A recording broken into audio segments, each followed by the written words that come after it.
Welcome to today's State of the Escritoire. As you can see, I was busy cleaning up some pens, but let's get these out of the way. All right, here we go. Going down the line, we've got a Scribe pen, an RT Pen Company Concord, and a Parrish Penworks pen.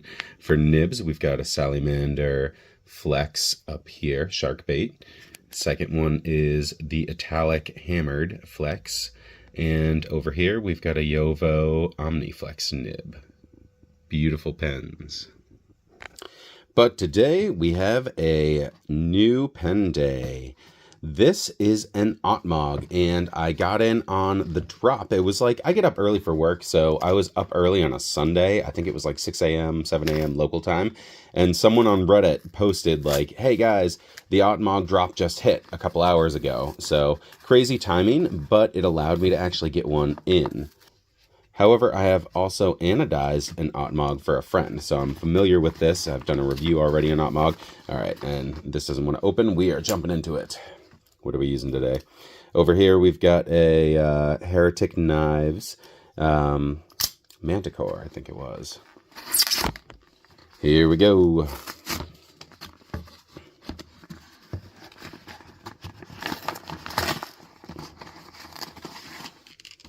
Nice.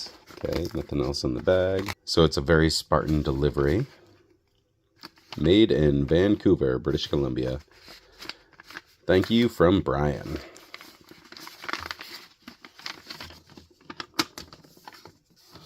All right, what have we got? He includes a refill, which is nice. A Pentel. Interesting. Never tried that one. I'll give it a go at some point. I usually don't use black ink. We've got a nice little fabric bag, just kind of holding everything together. And, ooh, look at that. That's a nice little size, too. Huh. Cool. Oh, listen to that sound. All titanium, which means I can anodize it if I want to. So you've got the clip up here, which is actually part of the mechanism. And you've got a little ball detent. There you go. And you hit that, and it pops right out. The last one I had was copper, I think. Copper, brass, I can't remember. But this one, the pop out is a little bit more muffled in a sense. So it feels a little tiny bit more gritty in the actual push. However, that'll probably wear itself down because this is a brand new pen, so you got to work it in. So the length is nice. All right, let's dig in, shall we? So I want to be careful because I'm going to untwist this mechanism here, so I don't want to mar up the actual body. If you look, it actually hovers above, it doesn't contact, which is nice. All right. There we go. And this is the entire mechanism and clip all in one. Now this is your refill. This was a Parker refill, which I like because it's shorter, so it's a little bit more compact of a pen, a little bit more friendly to fidgeters like myself. And I am swapping that out for a Montverde P42. I enjoy these, the blue, black, and the green I tend to use. And also there should be a, yeah, there's a spring up in there. So I'm going to put that spring on. Yeah, but check this out. So that is one solid piece. And that's one of the things that's really cool because they have to have very precise milling. Like I said, if you mess this up, you throw away the whole piece and it's much more expensive. So it's like a point of pride for the company that makes it. And Brian does awesome work. So there we go.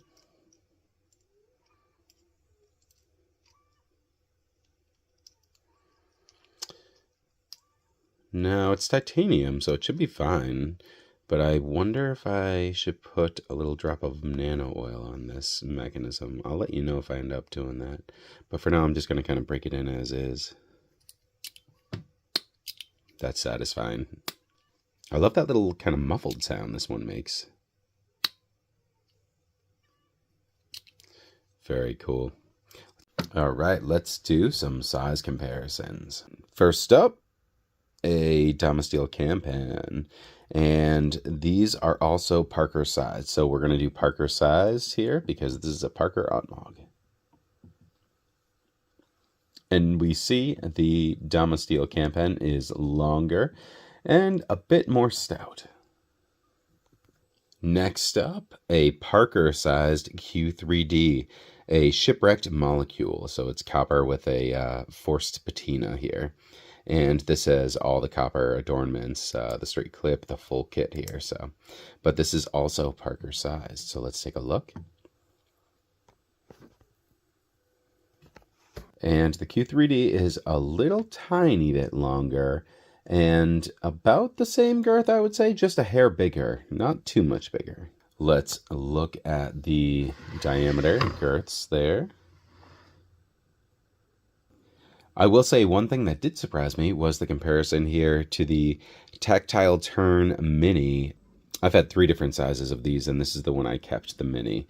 So I enjoyed that size, and even though this one's a Mini G2, check this out. So this thing is very similar in size, and I really do appreciate that in the Autmog. All right, so I think I am going to go ahead and disassemble and go ahead and lubricate this mechanism. Not required, but I think it will just make everything smoother. So here's how. When you kind of deploy that, you're going to see this part here, and there it is. You can see that C-clip there. So I need to take that C-clip off, and that's going to allow the rest of the mechanism to kind of pull out. All right, so I was actually just able to dislodge it by kind of giving it some leverage here and pushing it with my fingernail.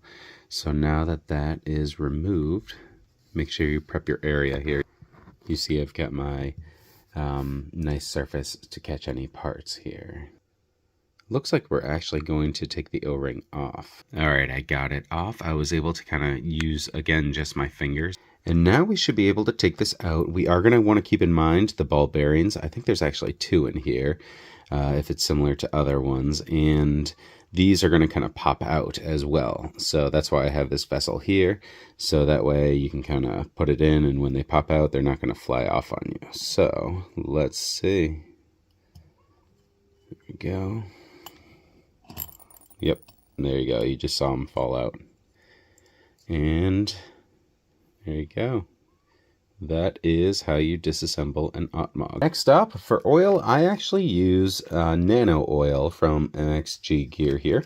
And this was recommended by Nick Shabazz way back, and I've gotten some years ago, and I've just always stuck with it. It works well. I have no reason to move to anything else. And I do think it improves pretty much any of the knives or, you know, little components that I do put it on. Now we're just going to go ahead and oil this thing up. Now, I am not going to use a Q-tip because I don't want to get any fibers in here. So for this, I'm actually going to use my fingers. There we go, just a small bead everywhere you think it's going to contact. And then use your fingers to kind of move it around. Now that that is coated, I'm actually just going to go ahead and move it around in the assembly. Try and make sure everything gets lubricated, any contact points. And there we go. Now for the reassembly, which is the trickier part. And what I'm going to have to do is put that in like so. That is just how flush this thing sits and how precision milled these things are.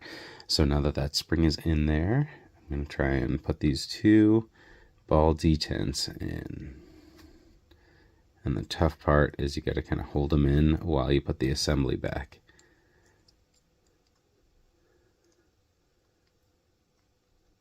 There we go. I kind of came in at an angle to avoid the clip, and now I'm turning it. You can see it's popped out there.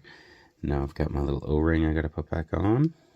All right, I got it back there. I was too lazy to go down and get a proper pick, so I actually just used the little nozzle there to kind of pry this O-ring over that. Sorry, I kind of cut out in those moments, but I don't want to have a phone in front of me when I'm focusing on these tiny, tiny components. I don't want to lose anything. So last up is the C-clip here. Okay, so now I've got it aligned, and all you got to do is push it back on. There we go. And now all we have to do is put it back on.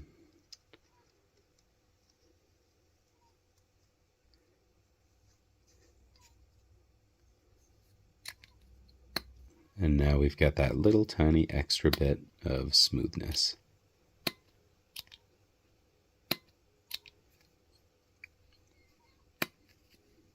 Over this last year, I've sold over half my machine pen collection. I've let go of full zirconium twists, billet spins. I've let go of full dresser, Damascus Q3D, Swift clicks. I've let go of TI Scribe Goes. I've let go of multiple tactile turns. So I've let go of a lot of my collection. I'm really trying to pare it down. And this is really where it sits right now. And I think this Autmog is really gonna entertain a nice kind of everyday, practical, very comfortable and fidgety space in my collection. So, thank you, Brian. Thank you to the R Machined subreddit that I will go ahead and link, because without that, I would not have known about that random odd drop. And that's how I was able to actually secure my first clipped Autmog.